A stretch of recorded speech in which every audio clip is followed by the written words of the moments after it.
Tiffany and I got to know each other through some interviews for the magazine Coco Eco, and I've been hosted on her podcast, which is really exciting. And she's just a wonderful person.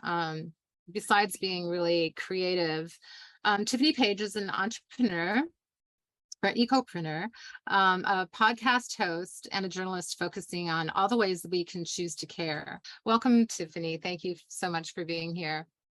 Thank you so much for having me, Deborah. Hi. Hi, good morning. I Funny. love to see your healthy, beautiful orchid back there. Yeah, we're Like still bringing here. the environment into your interior, which is really healthy for you, right? This is And the for all of longest us. I've been able to keep an orchid. And the trick I learned from my neighbor, ice cubes. Maybe you Ice already knew cubes. that. I did not know that, but I it's have heard about the ice cube hey. situation too, and I will try that next time. It's like I can grow things outdoors. I have, succulents I could sell door to door. But the orchids, yes, I think they have a certain amount of they need a certain amount of attention that I have not quite understood yet. Yeah, very particular. But anyway, so I'm thrilled that they've lasted as long as they have. So I understand that when you first started being a journalist on your own, you had been a model and then an actress. And when you first started Green with Tiffany, that's kind of how you began. Can you tell a little story of what made you want to start being a storyteller and a journalist from your own point of view? Yeah, thank you. Absolutely. Well, as an actress and model and then host, so I went into doing a lot of work as a host, and host meaning either emceeing on something or being, I did work on a game show, but I started doing some live red carpet events, and Hmm. um, I never thought I could do those either. I thought I could never do live, and then all of a sudden you're doing live. But on those events, you're asking people. A very popular question at the time was, "What are you wearing?" Hmm. And I was very into fashion, but at some point, I mean, it's just not that interesting a question after one, after another, after another. I wanted to know what people were doing and what they thought about things. And so one of the events took me to what I then called a green carpet event because it was a nonprofit putting it on, even though it was for an entertainment, like a pre-Oscar party or something. And it was a green carpet. And so I was able to shift this and move it into a different type of questioning, which was, do you have any tips for the audience of how to live a greener life? Or, maybe they were wearing something more eco-conscious or, just along those lines. And then I was so interested in those stories. And so there were a lot of green events out there, and I started going to them and interviewing all the brands and CEOs of companies because they had such an interesting story. Many times they were, maybe they were in finance and they just didn't want to do that anymore. And they wanted to do something, that was better for the planet or, produce a product based on their own need, but that was better for you. And so that's kind of how Green with Tiffany started. Now I love it. And I started writing and doing more writing, of course, during COVID because all those events got squashed, right? There's no more Right. events so much.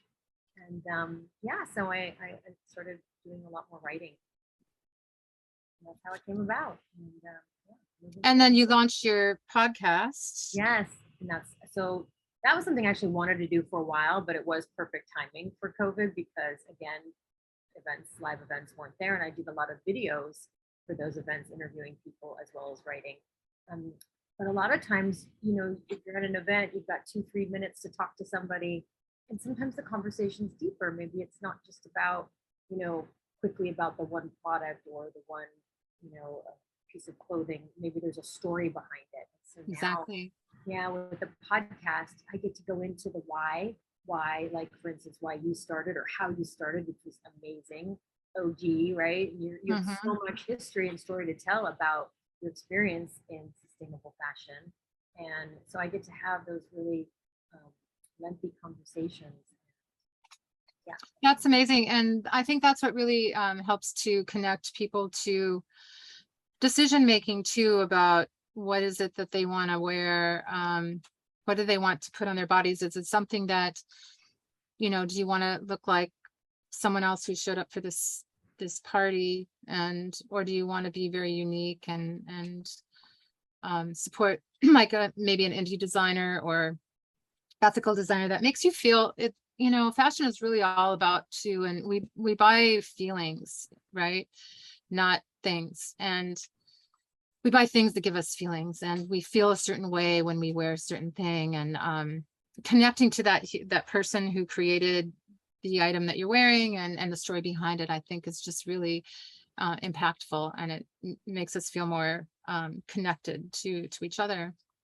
And we were talking about art a little bit before, and so that's, Yes. like even your leggings, I don't, what's the name of them, with the lattice work down the sides. Oh yeah, my crocheted slash and crochet. Well, I was trying to make simple things, and then everybody was like, but no, we want it complicated from you. So I thought, all right, well, yeah, thank you. And then I feel like, oh, I know who made these and I get to wear them. So And it's handmade. And yes, I actually cut that with a scissor. One of the first ones that I did, I actually cut a lot of it on the model because it was the first time I was doing this. And I'm like, no, it needs to be a little bit more open, and we can show more of her, hip or whatever. And so I was really there with a scissor cutting and crocheting the time. She was very brave. If you ever Well, I'm a very good cutter and very fearless about it. So I just decided I'm going to go for it.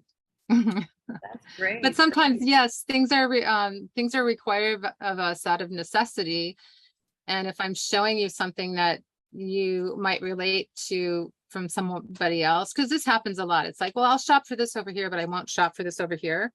You know what I mean? The same thing happens in my work too. People don't necessarily want something basic. They want something more fancy or with more handwork, just because that's how people know me, I believe.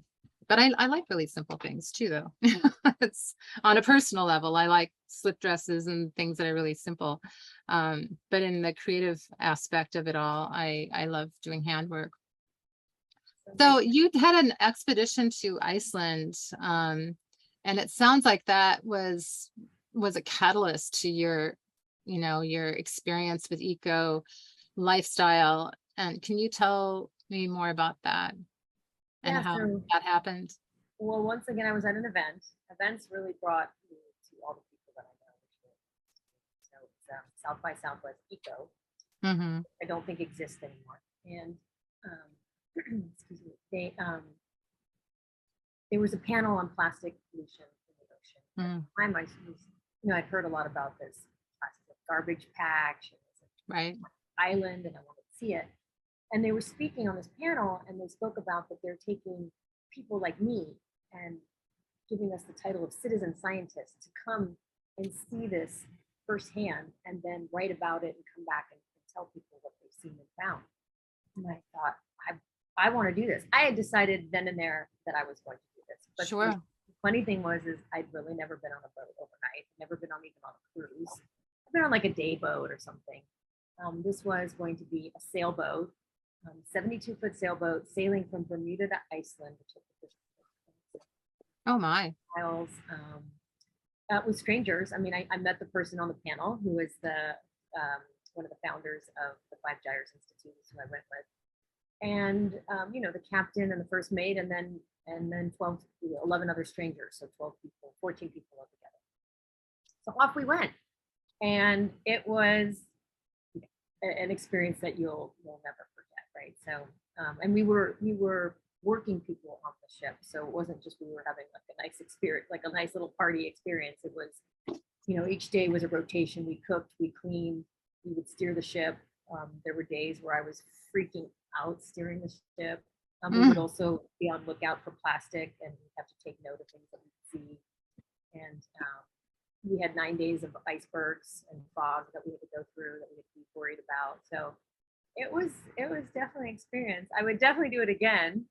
And so what we learned though is, so this was, the Five Gyres are where there's 5 gyres in the world's oceans, and it's where the currents sort of come together and swirl.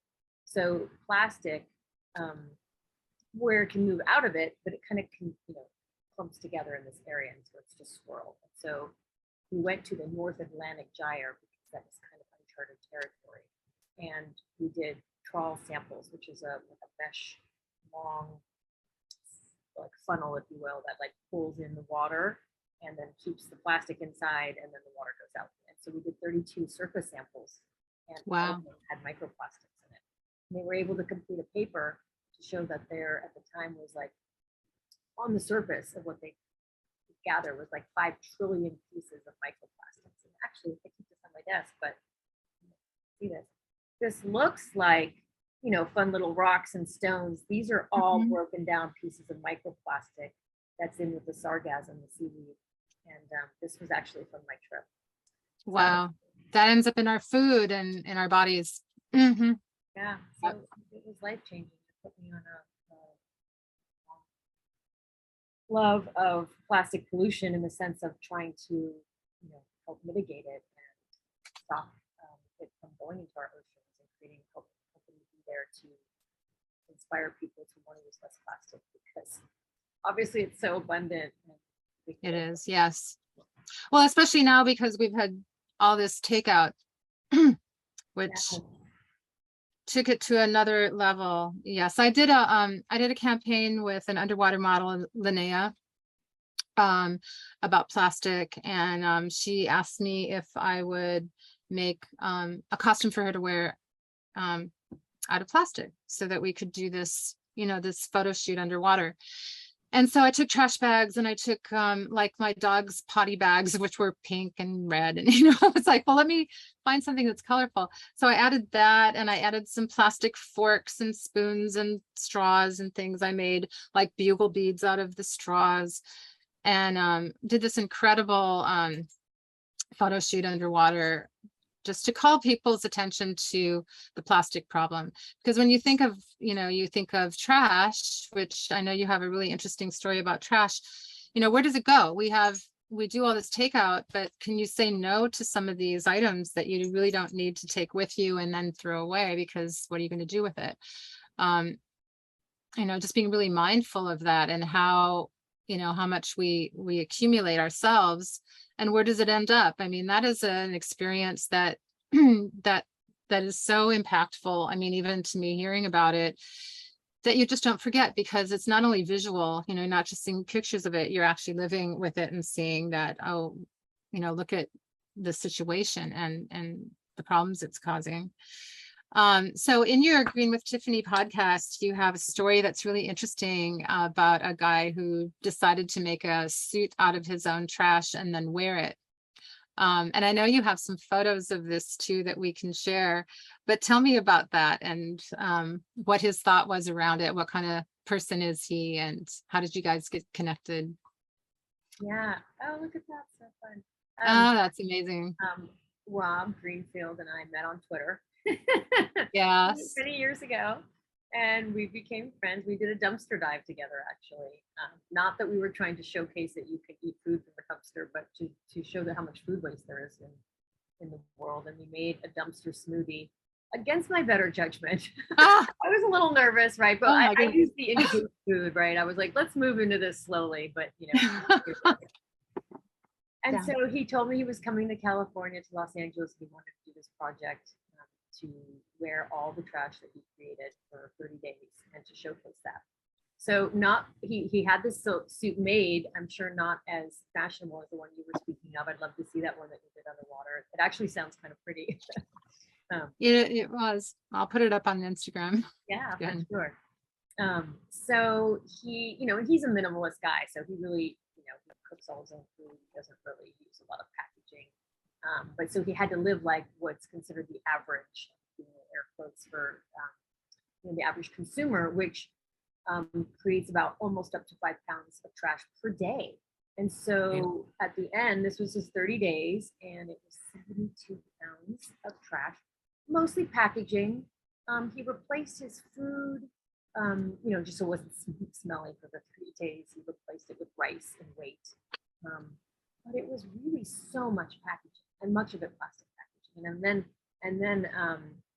he did a TED talk at the end, which was, I think, just went live a couple last week or something. And then so I wanted to try it on because honestly, he made it look kind of easy. It didn't look like he was struggling in it, even though you think about wearing 72 pounds. And much of the time he was here, it was really hot. If he's outside, he had to wear it anytime he left the house. And so I tried it on, and that was just the top. And wow, I mean, it was so heavy. I think the top was Heavy. I want to say Yes. 58 pounds of it, and it was so heavy. He put it on me, and I almost fell over. I mean, if you think about the burden of that on just the planet. Yes. And I questioned people, I went with him to some places to ask people what they thought. Did they think that they used more than that? Did they use more packaging? Did they use less? What were their thoughts on it?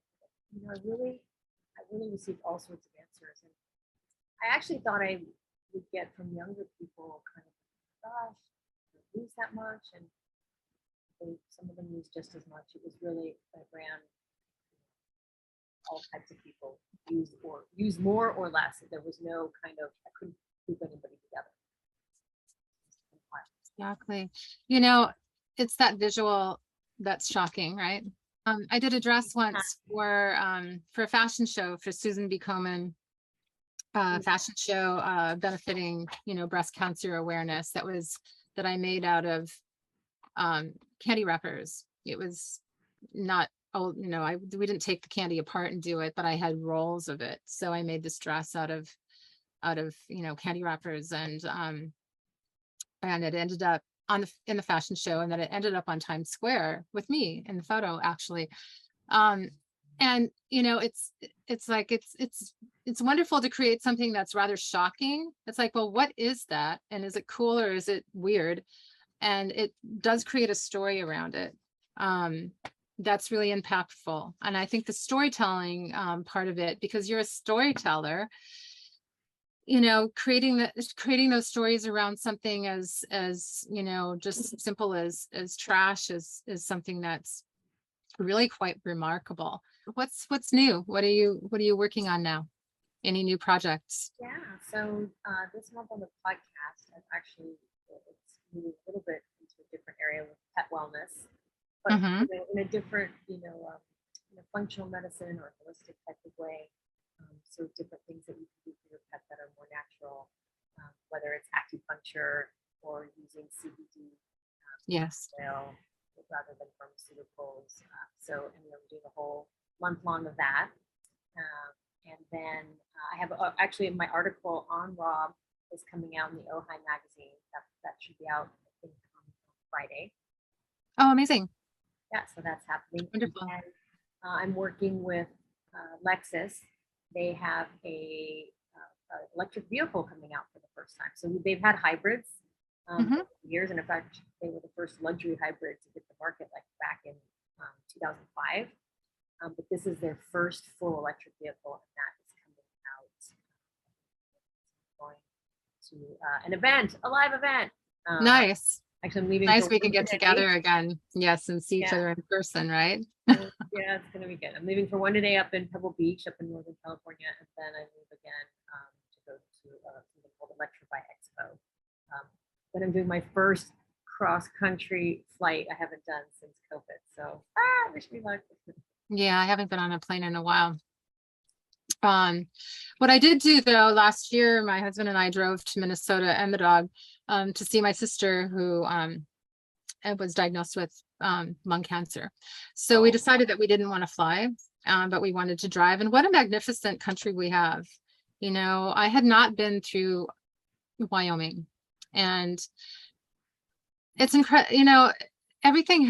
Every part of the United States has such diversity, from what we have here in California to, what looks like the plains, like in South Dakota, and then, the 10,000 lakes in Minnesota where I'm from, and lakes and lakes and lakes and lots of mosquitoes, and everything is green, and it's just magnificent. We have a beautiful, beautiful country here, and taking care of it is really something that's really important from, health, beauty, and wellness, lifestyle. Our lifestyle is all about, not only, of course, I'm a fashion designer, so I'm coming kind of from a fashion point of view, but how that all blends together, and what we put in our bodies, what we don't put in our bodies, how we live our lives is all really how our lives are going to be and how healthy we're going to be too. And I love that you have so much diversity in your storytelling and in your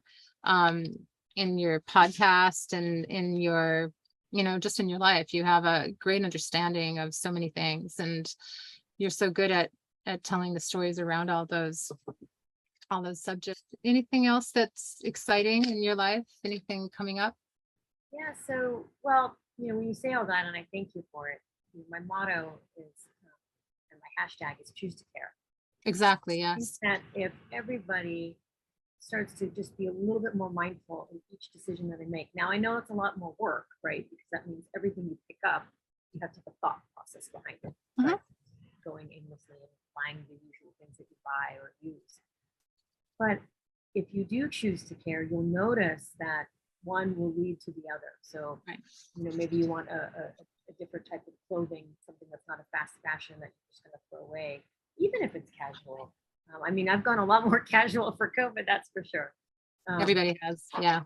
And but to have something that's a beautiful piece that you can hold on to, that's made well, that didn't hurt the planet, that was made with fair trade, with living wage for the workers, or whatever the case is. Mhm. Just being more mindful, and in a full circle. So if the product you purchase, the ingredients in it are good, but what about the packaging, and Right. how all that goes into that. And so I look for brands and people that are doing it right, full circle. And Right. and There's a then lot to consider when it comes to things like labeling and hang tags and yes, shipping and so on. If you can recycle your shipping boxes, it's great. Small things, even small, small steps turn into bigger steps. Like if everybody did the wrong thing, then we'd have a whole lot of wrong, right? If everybody did, let's pick this one thing to do all together and see how that turns out as opposed to the other. It's that authenticity of being mindful and being a caretaker of ourselves and and our world, and making it into a happier and healthier place. Yeah, I so appreciate, like designers like me, we only get our work seen if somebody is really wearing it or talking about it. As an indie designer, I'm not doing, like I mentioned with SAS or Lupe, is that I'm not doing billboards and ads and things like that. So it's a much more personal connection with everything. And I just really cherish journalists who are willing to sit down and hear stories and then relate them, and actually hear them and then relate them in the right way. It's like, I hear what you're saying and I get it, and I'm sharing it from the best of my ability, because we all have certain points of view and we all have unique experiences that make us who we are, and authentically us. So how can we best find you? greenwithtiffany.com. Mm-hmm. The podcast is on all platforms, Spotify, Apple, Google Play. And then Instagram, you can always shoot me a message. And on my website, it's like hello at Green With Tiffany. Thank you so much, Tiffany, for joining me in the maiden voyage of my summits and my conversations. Yeah, I just really want to share people's points of view and educate people, and urge them to find their own creativity, and you have done just that. So thanks so much for joining us, and I will talk to you again. What you do and all your creativity that you share, it's amazing. I appreciate that. Thanks. Have some of your pieces. All right, my dear. All right.